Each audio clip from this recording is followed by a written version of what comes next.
Good morning and welcome to the first of 3 final training webinars by the Ramses project. The topic for today is understanding urban heat effects and the core dimensions of resilient systems for improved urban quality. Our speakers for today are Hans Huibergs from Vito and Annemie Wiekman from NTNU. And the introduction to the Ramses project will be conducted by Alberto Terenzi from ICLE. So we will start with a brief introduction, followed by an introduction to the project. This will be followed by a presentation on the urban heat effects and climate change, and then a Q&A. So for questions and answers, please feel free to type them in the Q&A box, or also you can also unmute yourself and ask your questions out loud. This will be then followed by a presentation on the core dimensions of resilient systems, characteristics, and benefits for urban quality, followed by another Q&A, and then we will wrap up and tell you what our next steps are as a project. So, as I just mentioned, for questions and comments, please write them in the chat windows. If you have any technical problems, please write directly to Alberto Terenzi, and for questions to all panelists. So Alberto, can you please now give us the introduction to the project? Yes, good morning everybody. This is Alberto Terenzi from ICLE, and I'm going to give you a short account on the Ramses project. As you might know, the Ramses project is a 5-year research project, currently in its last year. So we have a lot of work that we have already carried out, and the project will be finishing at the end of September. So the first aspect of the Ramses project that it is important to underline is why do we choose to work on cities? Of course, because cities are complex systems and they play a crucial role in the sustainability transitions, and cities are also the perfect places to generate co-benefits, given that in a very confined space there are different complex systems that interact. For example, an environmental system, an infrastructural system, a socioeconomic system. So cities are also, for this reason, very much vulnerable to the effects of climate change, and they need information in order to understand how to respond to climatic threats and how to adapt to climate change. So this is the aim that Ramses has, to produce information that cities can use in order to adapt and to transition towards a better state in the face of climate risks. And to do so, the Ramses project has combined 2 different approaches. One approach is a top-down approach, which means an approach that looks at cities in general in Europe, so which are the main regional threats cities face in Europe, and what kind of hazards can cities expect that will impact on their territory. But on the other hand, cities also need so-called bottom-up approaches, so approaches that are detailed, because in the end, even if in a city, which is a system that might be more vulnerable and less vulnerable spots, so in order to plan thoroughly on climate change adaptation, cities also need to know exactly where they should intervene, given their specific urban structure and characteristics. So as I said, cities are complex systems, so the Ramses project has looked over a number of different parts of those systems that are crucial for cities. So on the one hand, one focus on the project was on impacts and vulnerability assessments, and to this part, of course, pertain climate change scenarios and small-scale vulnerability and risk assessments, and also a definition and taxonomy of architecture and infrastructure in cities. So what makes architecture and infrastructure in cities resilient?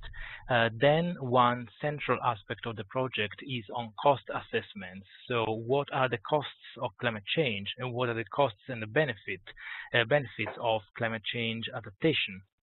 But also what are the specific costs for example, for the health system.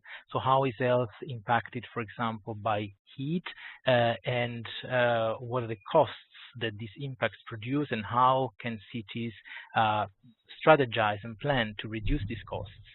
And finally, what Ramses has looked at is more the political and institutional assessment. Adaptation is a process, and it is not only about planning scattered measures to respond to one or the other hazard, but it is in the end a decision that can have also long-term implications for cities. So cities need to be very aware on where to they want to transition in the future. So one specific action of Ramses is to making cities understand how they can create pathways towards a more sustainable future. And of course, all of this research is intended to be applied research. So throughout the project, we have tried to keep in touch with stakeholders through stakeholder dialogues in order to understand if the Ramses research was going in the right direction or if tweaks were needed. And out of that research, we have also developed a toolbox that I will give an account to on a bit later in my presentation, which is basically condensing the main results of the project in a format that can be of support for cities and policymakers so that they can use this knowledge concretely to progress on adaptation. I would just like to give you a couple of insights into the project. So as I was saying, one part is about the high-level climate risk assessment. So 571 cities were analyzed, and basically their hazards were intertwined with their exposure to those hazards. So speaking about population, assets, and so on. And then their vulnerability was also taken into account. And all of this was done to evaluate basically the risks that they were exposed to. We're talking here, as I was saying, about high-level assessments. So these are not assessments that go in detail into the urban fabric of a city, but that give a general understanding of the macro risks that cities are exposed to in Europe.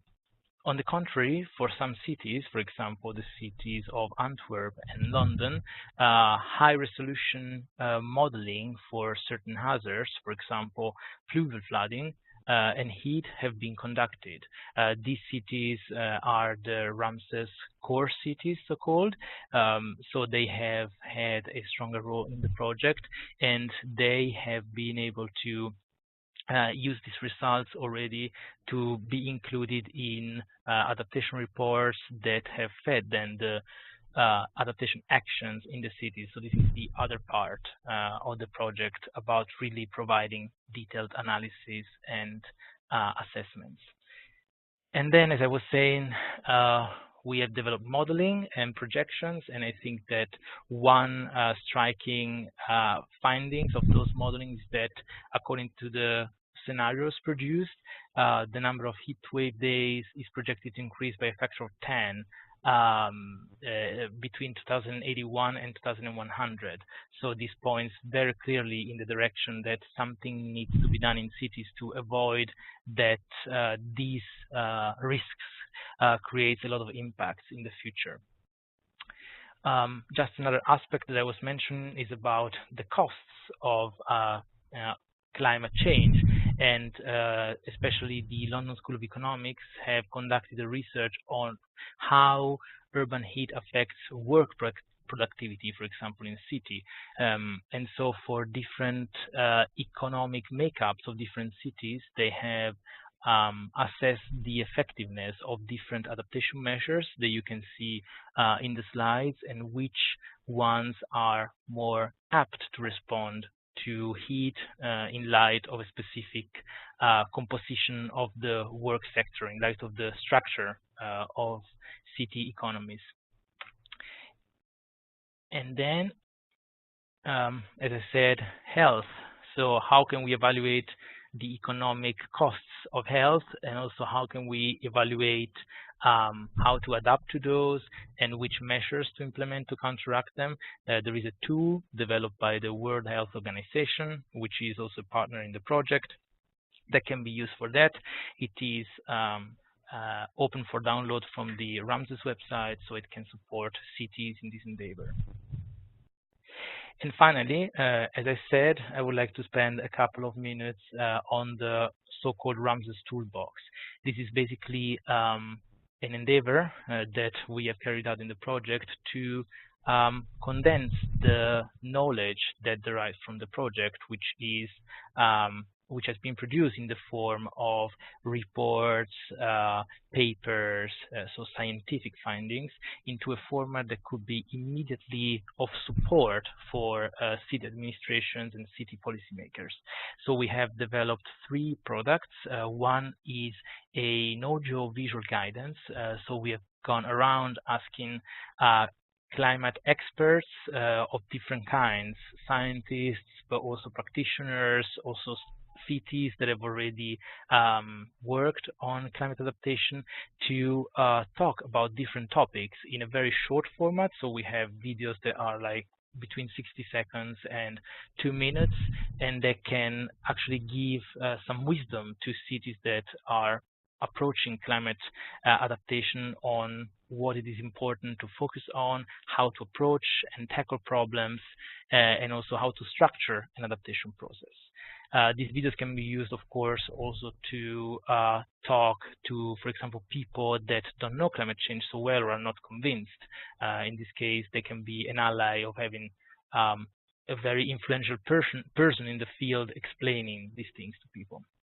Then we have developed a Ramses slide deck. This is basically a collection of slides that summarize the project results and that city practitioners can use directly. They can download them from the Ramses website in PowerPoint format.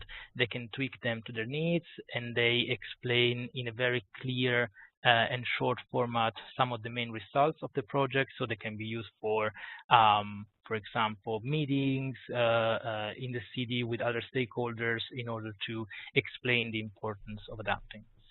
And then, last but not least, of course, we had the transition handbook and training package. As I said, Ramses focused very much on transitions and on the importance of creating a process around adaptation with a well-defined goal, and this is exactly what we try to support with the transition handbook. So basically what the transition handbook does is that it embeds some of the key findings of the project in the urban adaptation support tool, which is the adaptation management tool and structure used also by the Covenant of Mayors for Climate and Energy, and so presents a step-by-step process to cities that they can use to structure their action. And to that, the training package, which is contained in the same document, refers back to the steps that are presented in the handbook and suggests some practical hands-on activities that city administrations can use to operationalize adaptation, for example, by organizing a meeting, or for example, on how to involve stakeholders, how to collect perceptions of risks, and other important activities. So this tool is available. It can be downloaded by from the website. The link is in the slide, and we hope that many cities will use it to support their climate adaptation planning. And with that, I am finished, and I would like to thank you for the attention. Thank you very much, Alberto. That was quite a good introduction into the project. And now we will move on to Hans. Hans, you have the floor.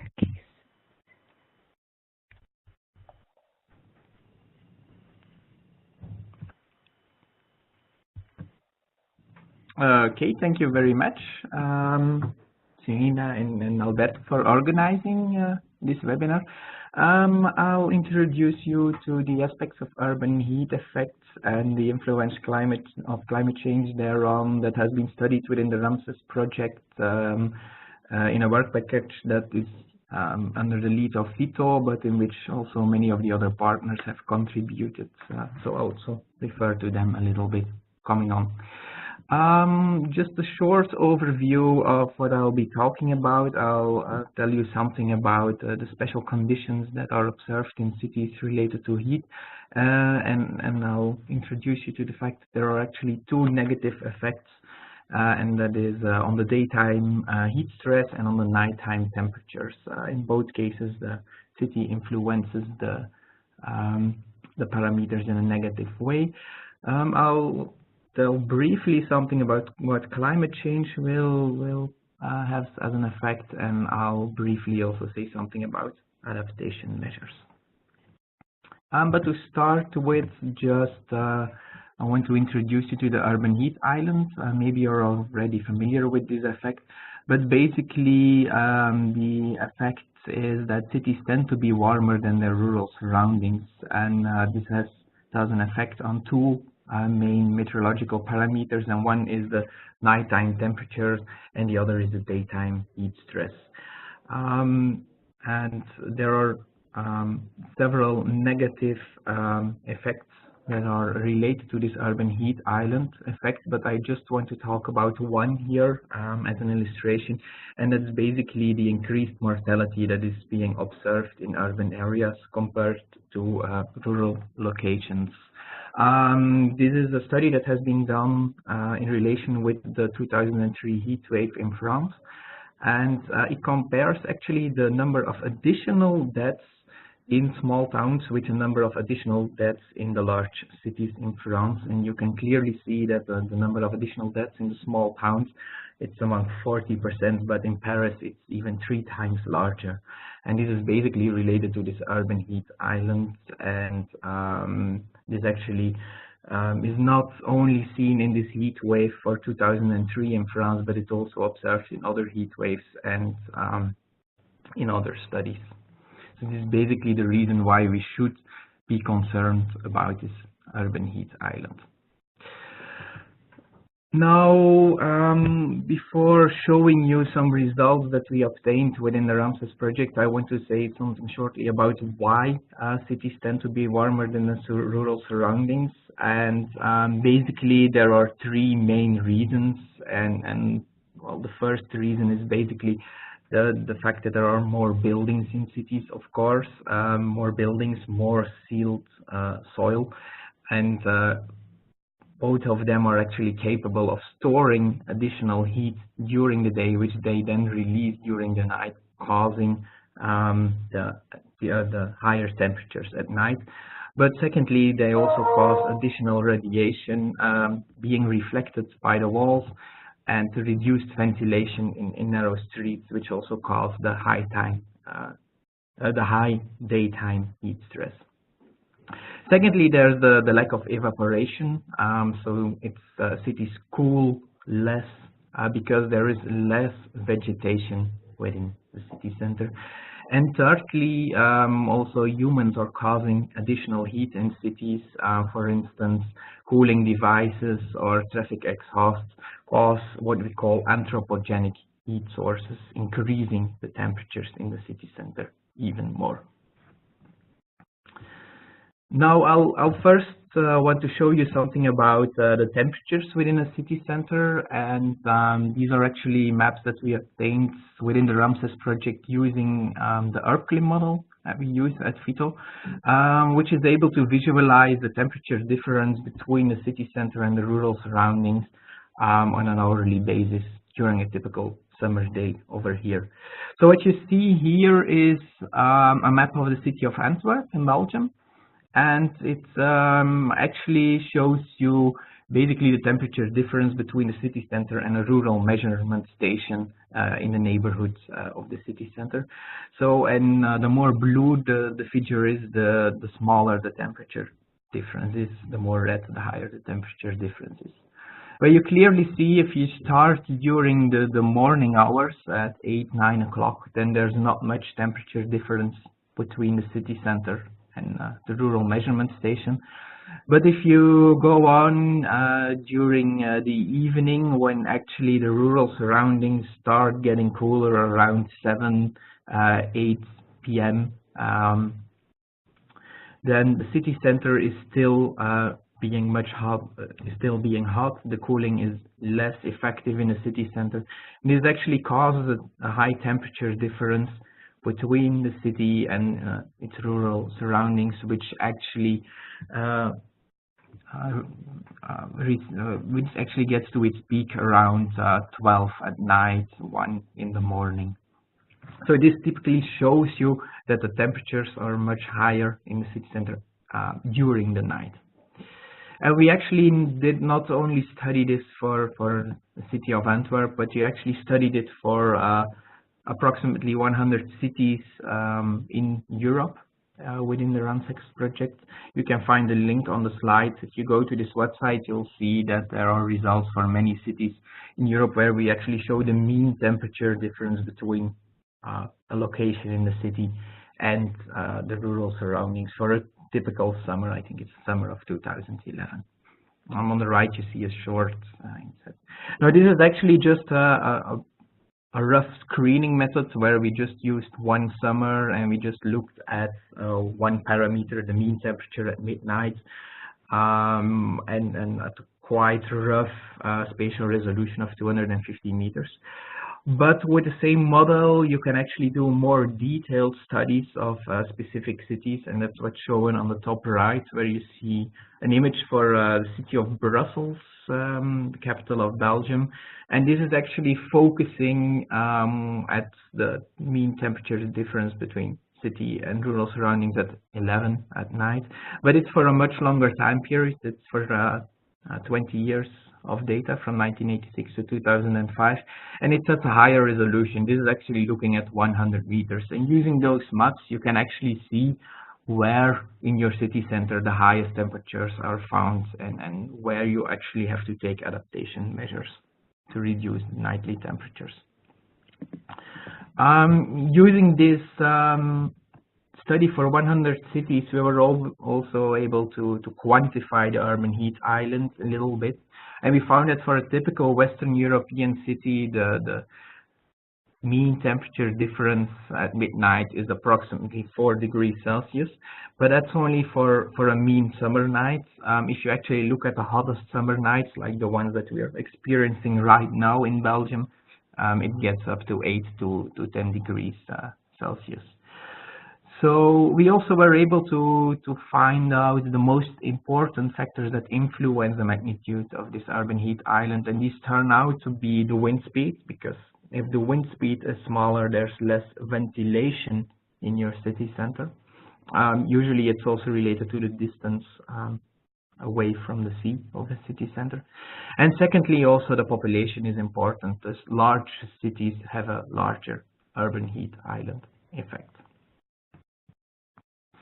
So this is basically focusing on nighttime temperatures, but I would just want to show one more thing about these nighttime temperatures, namely what happens if you take climate change into effect. This is what we see on this graph. On the left-hand side, you see the results for Antwerp for the mean temperature at midnight in the reference period, 1986 to 2005.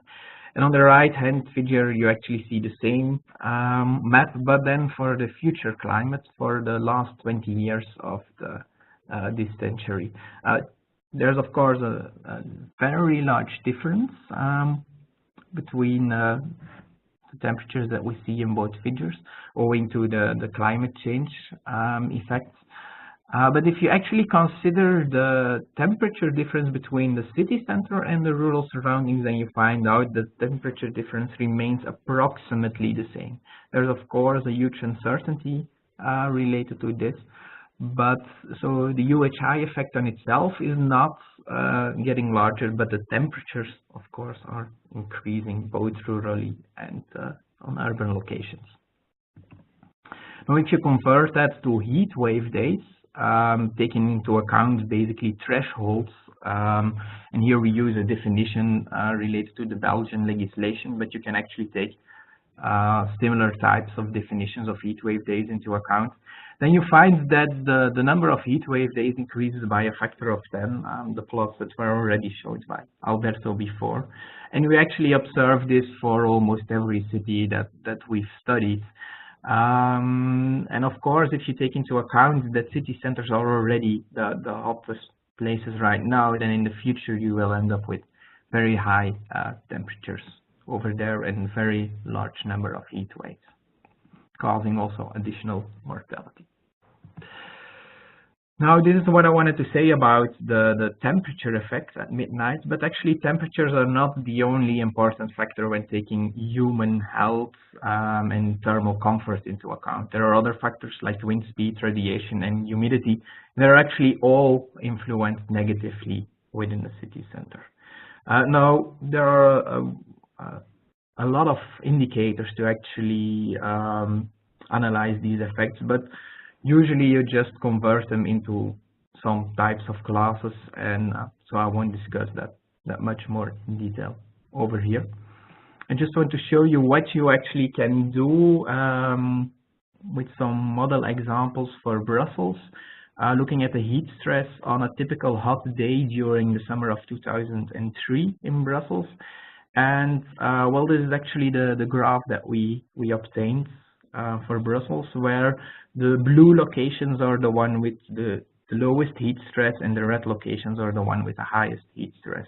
It's actually a very high resolution image. We take the buildings and the trees into account, and then you can get up to a resolution of 2 meters.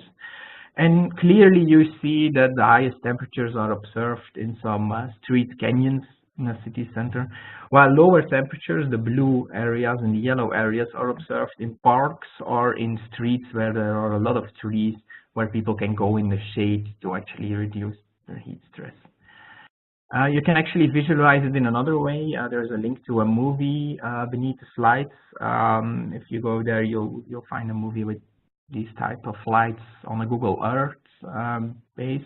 And also there you can see that the highest temperatures are observed in the street canyons, while lower heat stress is found at locations where there are some trees present. Okay. Now, the last part, I want to pay some attention to adaptation measures, and Alberto already told you something about this transition handbook in a training package. There's a lot of information on adaptation in these things. There's also another work, there's also another report by NTNU on adaptation measures that has been composed within the RAMSES project, which contains a whole list of possible adaptation measures. And I'll just introduce you to some possibilities you have to adapt your city and to reduce the negative effects of heat. A simple option, or an option that is usually referred to, are of course green spaces.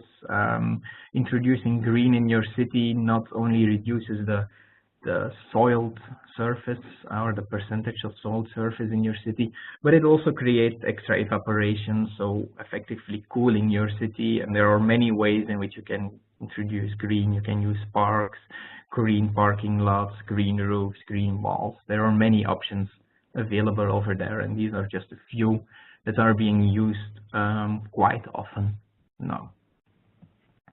But there are also other options than just introducing green, and these are often less known.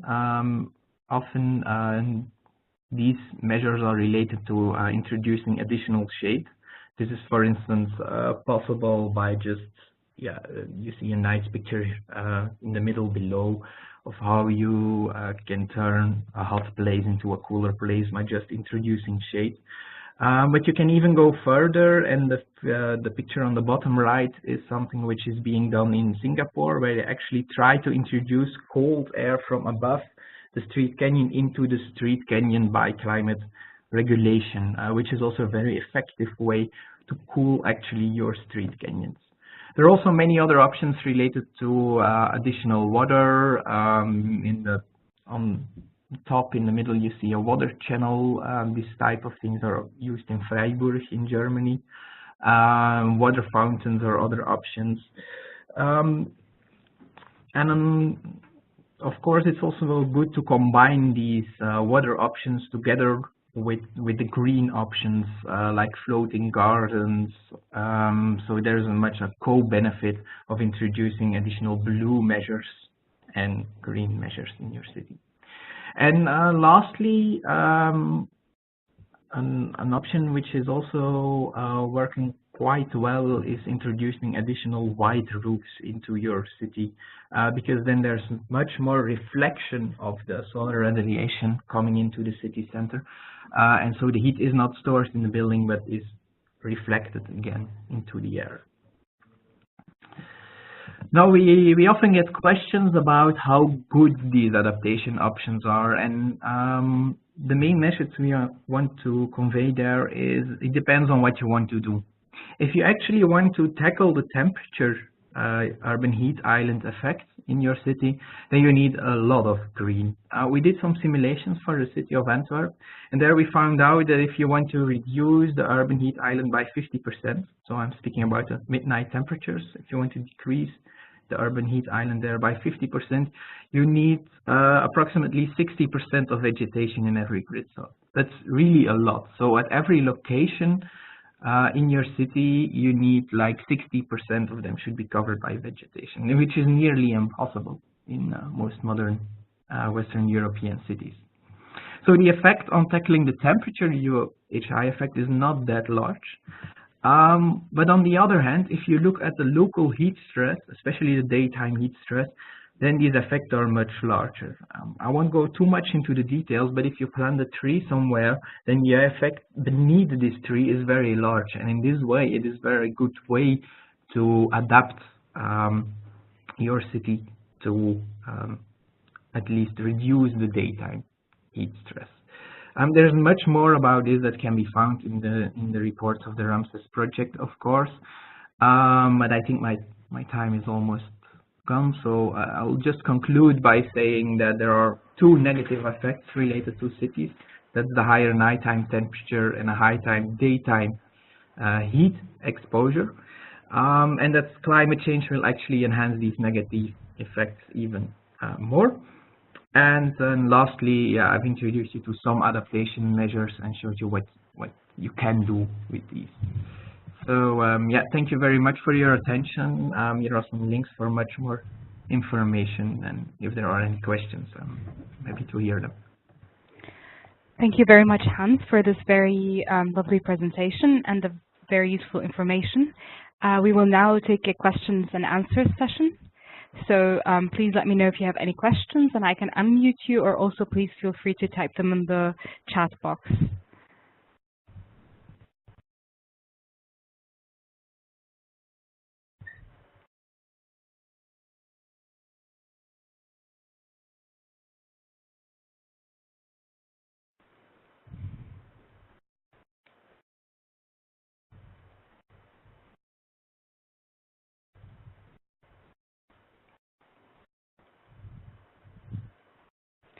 Okay, it seems like we don't have any questions, so we will move on to the next presentation by Annemie from NTNU. Annemie, please, you have the floor. Please feel free to start.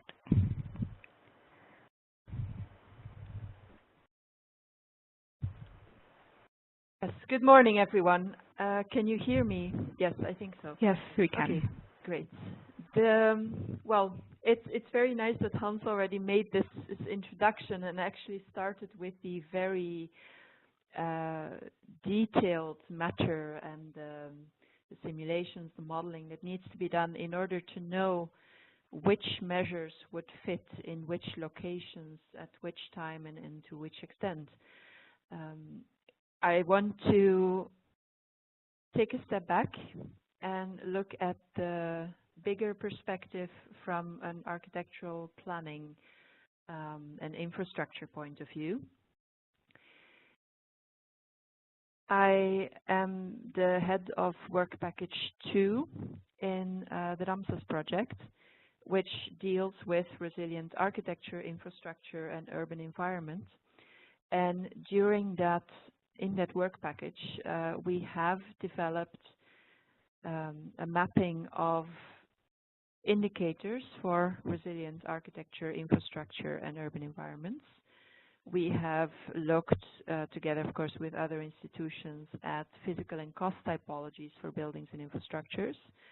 And we have investigated the 8 case study cities in Ramses, 4 in Europe, 4 elsewhere in the world, and their climate action plans, their adaptation plans, but also their urban development plans, to look for elements that could contribute to climate change adaptation and resilience in those cities.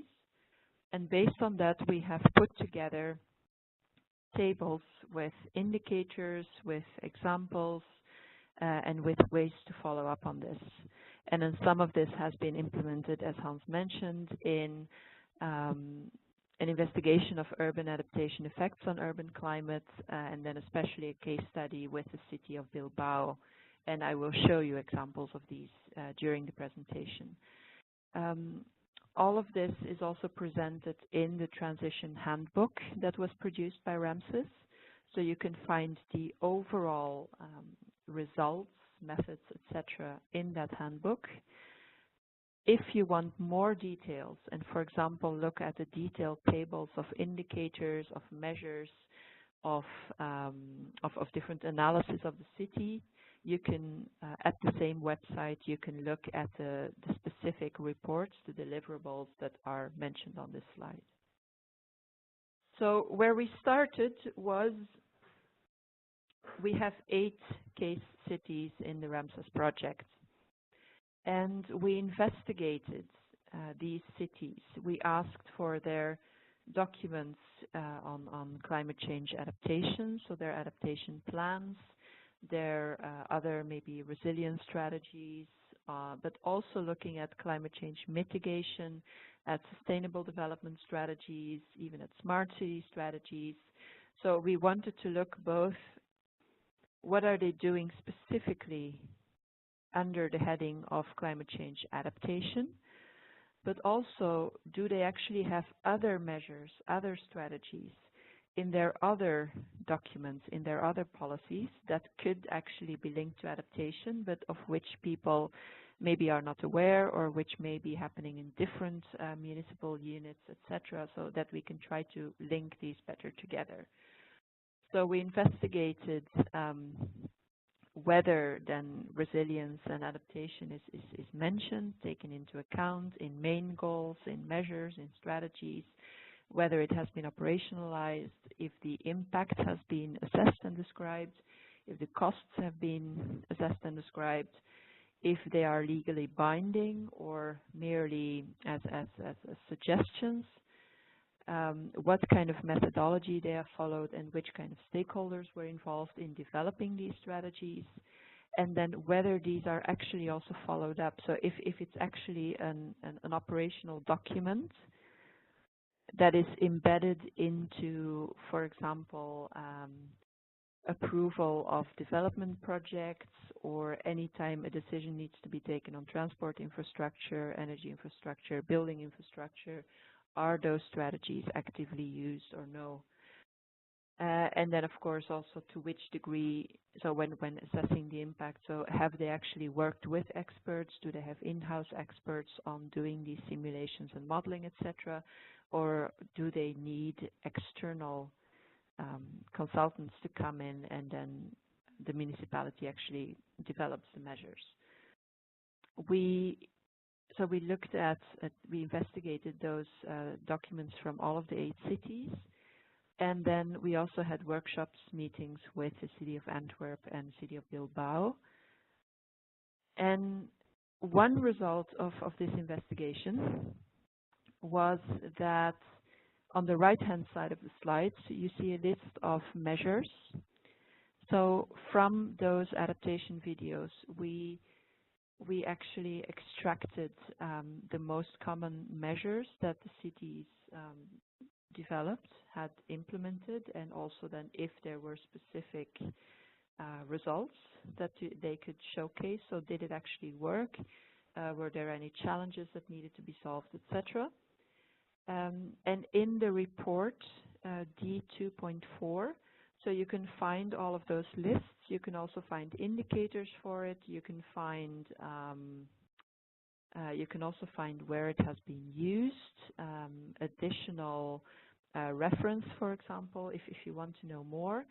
And then we also categorize all of those so you can look per, for example, per type of infrastructure. So if it's green, blue infrastructure, gray infrastructure, per scale of implementation, per threat that is addressed, if it's flooding or heat wave or drought or something else. And we also try to map then the expected outcomes. So what can you expect from a certain measure? How can you measure its performance? So what would be the appropriate indicators? And so we try to just condense all of that into this one report.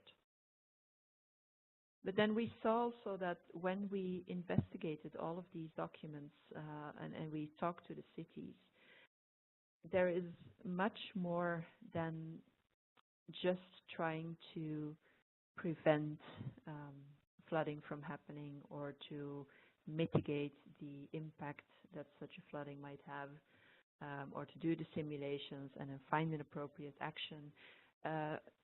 Most, if not all, cities were, of course, very interested in how you can just mainstream any kind of adaptation or resilience action into daily urban planning and management.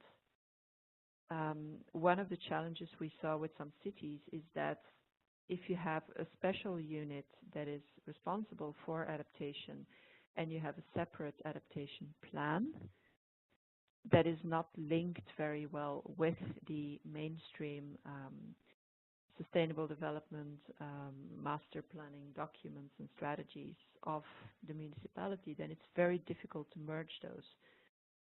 So we try to, when we looked at those documents, we saw that there are quite a lot of other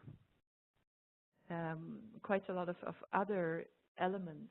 It's not just about the flooding. You know, can you prevent the flooding? Can you remove the water as soon as possible?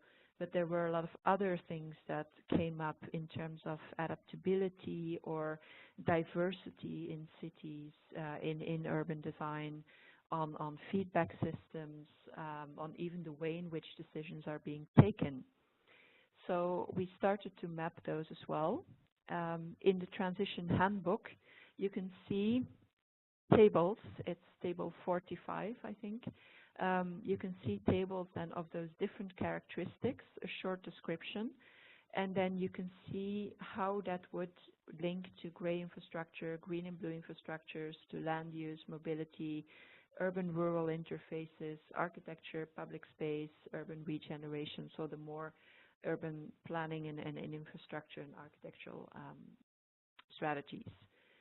So, of course, I know that these tables are big. It's better if you look at them in the Transition Handbook. I have extracted a few of these. So all of those measures are in detail described in report D2.1, and they are then followed up into D2.3, the analysis with the cities. So you can see a detailed description of where we found those particular dimensions in the different city strategies. But then I will just show you a brief overview here of those types of dimensions and that we found that we think can bring urban planning, infrastructure design, and adaptation measures and strategies much more closely together. So one of the main things, of course, is planning for adaptability and flexibility. So whether your existing urban design and system infrastructure or the new one you are designing, whether it has a capacity to change while maintaining or improving its functionality, if it can be evolved, improved during its functionality, if you could adopt alternative strategies or pathway quickly if the function declines, and if you can respond to changes over time. So basically a flexible structure. Also, and for example, what we see is that if you have a building mass that is very depending on mechanical ventilation in order to cool, to get a better indoor temperature, then if the power is cut, for example, or if you have fluctuations in temperature, that system is not very flexible, because if functionality, if the building mass itself, if the insulation is not properly designed, if there is no way for natural ventilation, for example, or for other comfort measures, then it is then if the power shuts down, then your functionality is gone. So how can you design to have several pathways in terms if one calamity occurs? Of course, the importance of local ecosystem services. Hans has already shown a few pictures then of green. You have parks, roofs, etc. So a lot of cities then have strategies for green infrastructures, but they are not necessarily linked to adaptation strategies. Or maybe just superficially they are mentioned, but they are not actively used. So, of course, any kind of blue-green infrastructure, whether it's at building level or a neighborhood scale or larger, can be used for flood control, for temperature regulation, for pollutant filtration, local food production, so other types of ecosystem services, and to use that actively into urban design and planning can provide, of course, a much better quality of urban environment, while also, in case of calamity, also providing these types of adaptation measures. We saw that often a city looks at one type of infrastructure. You have different units looking at transportation infrastructure, energy infrastructure, etc. And then you see that if a calamity occurs, there is often an effect of so that just it's not just one thing that breaks down. If one thing breaks down, it affects the functionality of another type of infrastructure, which then also might break down, etc., etc. So a cascading effect, a domino effect. So we also looked at whether those city strategies, it's not just whether they can absorb, an infrastructure can absorb a certain shock and how much of a shock it can absorb, but also then these cumulative effects. If functionality of one type of infrastructure is reduced or at one location, does it then affect other types of infrastructure? For example, if a bridge collapses, does it affect also the power supply? Does it affect other things? So we try to look at these types of domino effects, and then also that if we to always make sure that there are diverse pathways. It's not just one solution, because if that solution breaks down, you don't have an alternative. So always look for alternative pathways. And that is then where this diversity also comes in, both in terms of spatial diversity, having different types of design and planning throughout the city, different types of functionality, so that if one part breaks down, you can still rely on the functionality of another one. Of course, also then we saw that if an event has occurred in one location, it doesn't always mean that people have, or that the city has learned from that event into a next one. Very often we saw that, let's say that so one event, a calamity has occurred in one place. The exact effects of that calamity have then been interpreted, and the corresponding measures have been used throughout the whole city, but not on.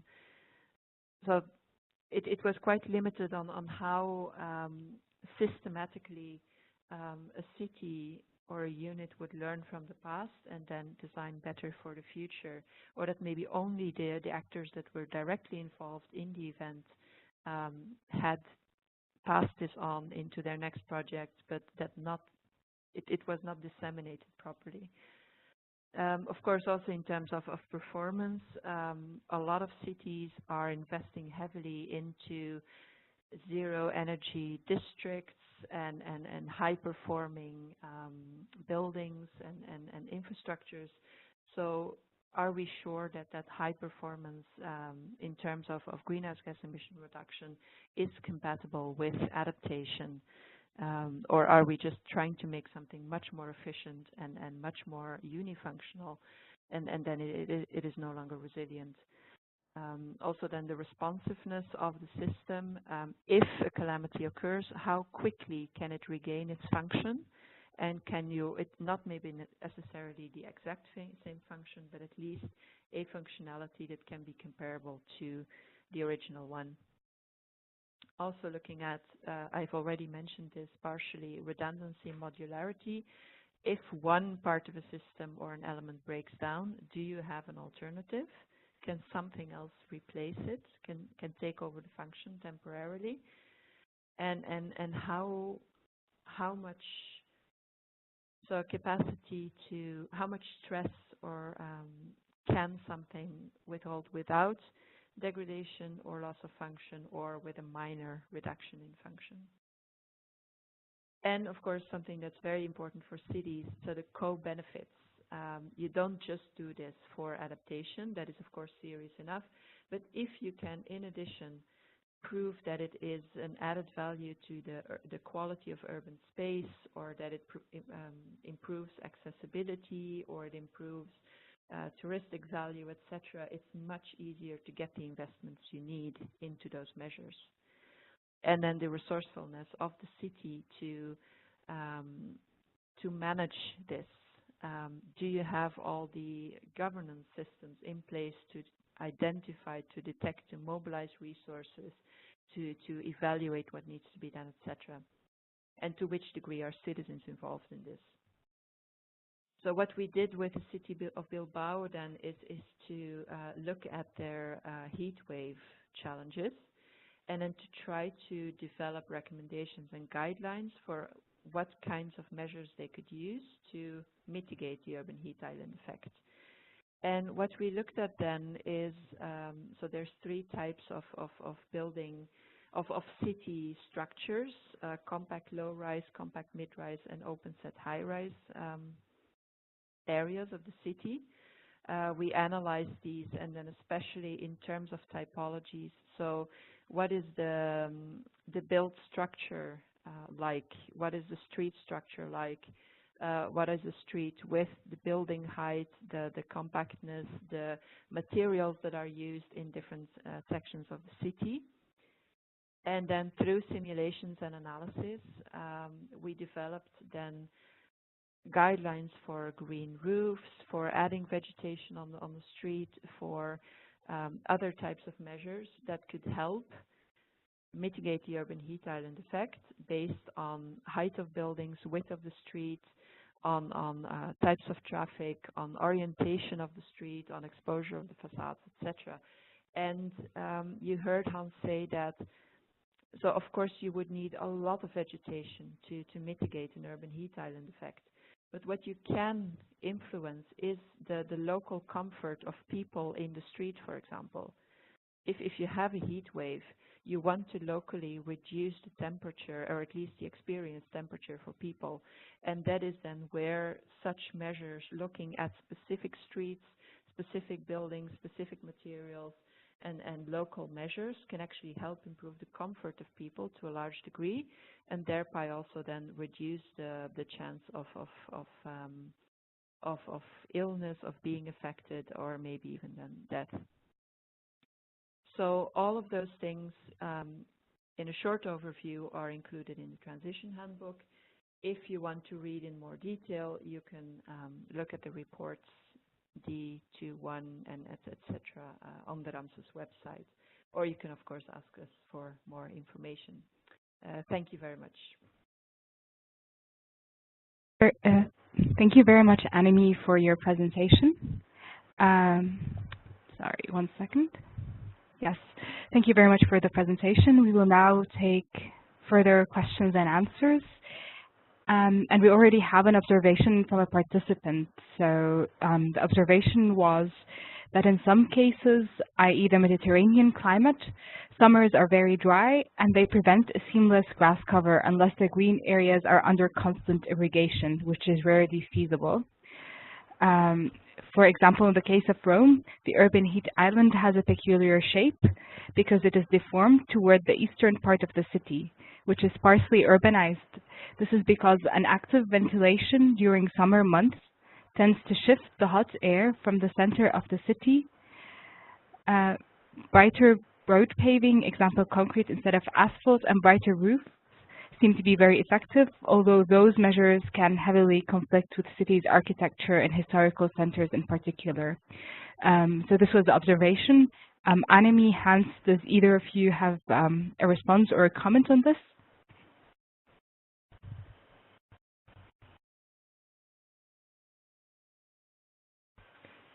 Well, I can start. Yes, I agree with this. So, and these are exactly some of the things we try to investigate. In some cases, as you could also see from some of the pictures of Bilbao that I showed, so if you work in the historical center, maybe you can find out that adding vegetation, green roofs, green facades might be very effective, but that is of course not possible in a protected area. So then you have to look at some of the other measures, such as always also mentioned, can you induce more natural ventilation, for example? Can you work with other materials? So a lot of measures are under development that specifically for historic areas. So where maybe you have adapted materials, so it's not the traditional road paving, but other types. So a lot of things are being developed specifically for those types of areas. We actually, from the architectural and an urban design point of view, so we also worked a lot with, for example, China,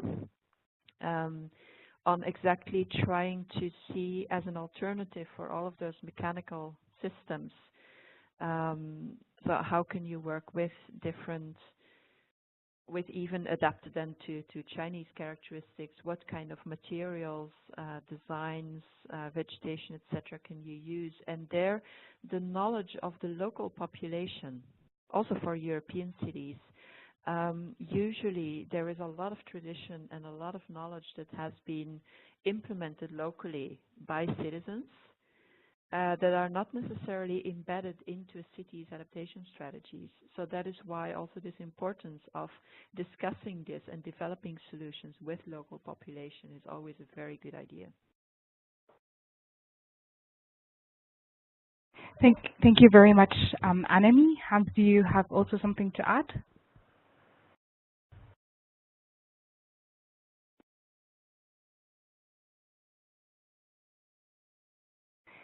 Okay, I guess not. So are there any further questions and answers?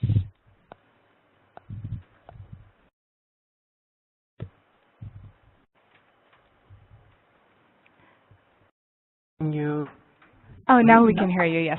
Okay, yeah, there was apparently something wrong. My computer is updating in between. Apparently, an issue. No, I agree with Annemie that often working with local people can be very beneficiary to find new options. Regarding the green, it's indeed a problem, not only a Mediterranean climate, but also if I look outside nowadays in Belgium, the last days, there's not much green grass left in city parks.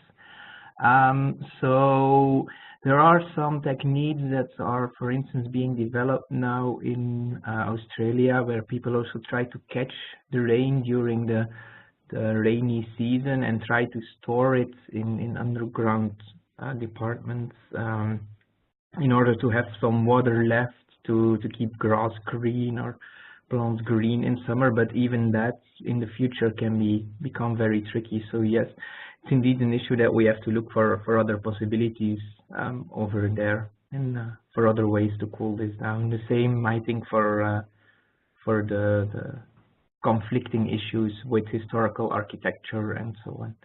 And then with regard to the case of Rome, I've had a look at the map. It has indeed, you see the effects of hotter temperatures in the east of the city, which is probably less densely urbanized, which is with both an effect that these parts are a bit further away from the sea, so the cooling there is a bit lower. And also affects that, of course, the heat is being transferred from the city to the east. That's some of the things that are indeed seen in that graph. And secondly, we also have to say that this is this 100 cities case study. It's a first rough estimate. It also uses quite rough initial climatic inputs on a quite rough scale, so that could also be an issue over there, that even more detailed study is once done, that these effects are a bit smaller. But in general, it's often seen that regions that are windward from the city have higher temperatures because the heat is getting transferred to there as well. I think that's most what I wanted to add. Thank you very much, Hans. And it seems like we don't have any further questions and comments. So I will come to the next slide, which is Ramses. What's coming next? Like Alberto mentioned, the Ramses project is now coming to an end. So this was the first of a set of three final webinars to disseminate the outcomes of the project. So the next one will take place on the 13th of July, and we will have it with Newcastle and LSE, the London School of Economics, on supporting cities in assessing costs of climate change, prioritizing and financing adaptation. The final of the series will take place early in September. The date is still to be determined, and we will have the World Health Organization and Technalia speak about their work on protecting public health from climate change and designing pathways towards more resilient cities. One more final remark is that the Ramses Final Conference will take place from the 19th to the 21st of September in Potsdam, Germany.